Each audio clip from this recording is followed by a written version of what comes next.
NewsMax Bob Sellers and the former Massachusetts Republican chair, woman named Jennifer Nassour. And they're just lamenting the good old days. We haven't gotten to the section where they're talking about when, legacy Americans ruled everything. But listen to this. Jen, I don't understand what's going wrong in our world in which any school district is encouraging this. It just seems like it doesn't belong. And I say that as a parent.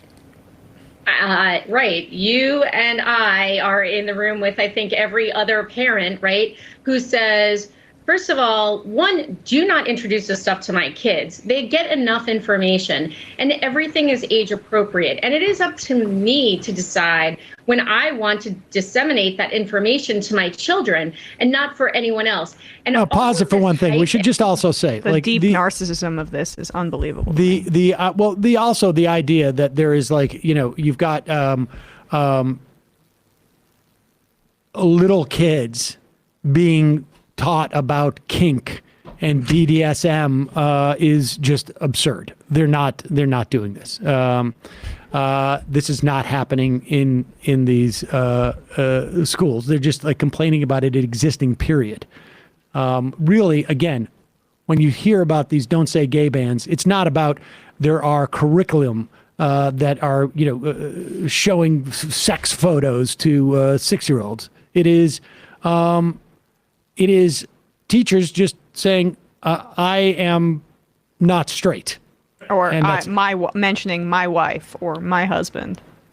But here, continue. This is interesting. She's got an interesting, it is up to the parents to introduce this. But again, this is just this was an email saying, hey, teachers, this conference is going about trans wellness. Go to it if you want to. It wasn't this isn't teachers teaching this to kids. Encouraged. This is like teachers being invited to a virtual conference. A trans wellness conference. Yeah, it's just ridiculous. And everyone feeling so good about it. It is absolutely disgusting. What happened to the days where, and I'm sorry to lay this on men, but boys would have a Playboy stuck under their bed and it would be hidden and no one knew that they were looking at it? Or the days of pornography, pornographic videos, that is all gone. There is nothing that is sacred.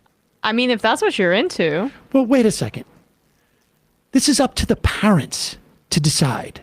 And also, what happened to the days where kids would sneak this stuff around and parents wouldn't know they were doing it and watching porno tapes?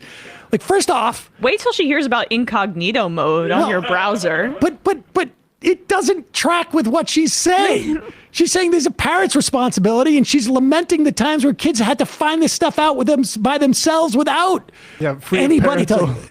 When the parents are gone, that's when you boot up the computer. I mean, but she's lamenting pre-computer days, where you would have, I guess, VHS tapes. I don't quite understand. Yeah, maybe she should spell out what her experience. Go back a little bit. Go back a little bit. And I also how does she know what guys were doing at that time? Well, it's very strange. Go back. And not for anyone else. And all of this hype and everyone feeling so good about it, it is absolutely disgusting. What happened to the days where, and I'm sorry to lay this on men. Pause it. I get what she's saying now. What happened to the days when we were ashamed for being interested in sex? That's what she said. What happened to the days where we knew that sex was dirty? Yeah. And you had to deal with this stuff in the shadows, when it was much better when we wouldn't teach anybody about any of these things and ignorance ruled the day. I mean, imagine being nostalgic for shame. That's how demented these people are. Boys would have a Playboy stuck under their bed and it would be hidden and no one knew that they were looking at it. Or the days of pornography, pornographic videos, that is all gone. There is nothing that is sacred and is something for parents to deal with their kids. It is all out in the open. And the fact that we are paying these people with our tax dollars to go out and promote this, because this is the school district, which is paid for by taxpayer dollars, should have everyone, whether you're a parent or not, really agitated. Really agitated. I mean, it's like none of this could have been. There could be nothing more explicit than what they're talking about. We want to promote shame and ignorance when it comes to sexuality, particularly if we're talking about trans or gay people. Like that stuff needs to be, you need to have double shame there. So much so that we are pushing legislation that basically makes it threatens you. If you talk about this, you're going to lose your job. That shame needs to come back.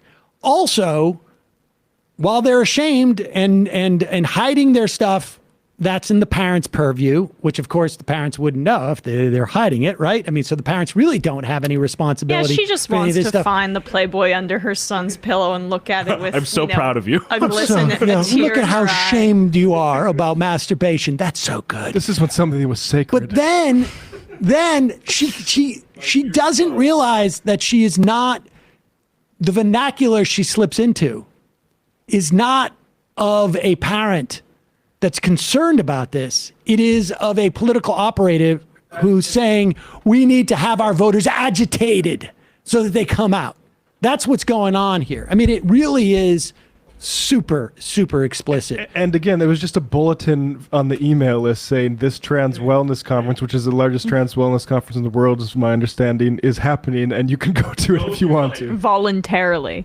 When sex is shameful, it helps their agenda of like keeping women under control, basically, because the result of sex being shameful is always going to tilt towards misogyny. Well, I mean, only the boys had access to any of this information. Girls would never watch porn. I'm sure if you brought up that concept to her, that would blow her mind. Like, it's adorable when a boy has a Playboy under his pillow, but what if a girl tries to express her sexuality? Well, say, baby, put down that pipe and get my pipe up.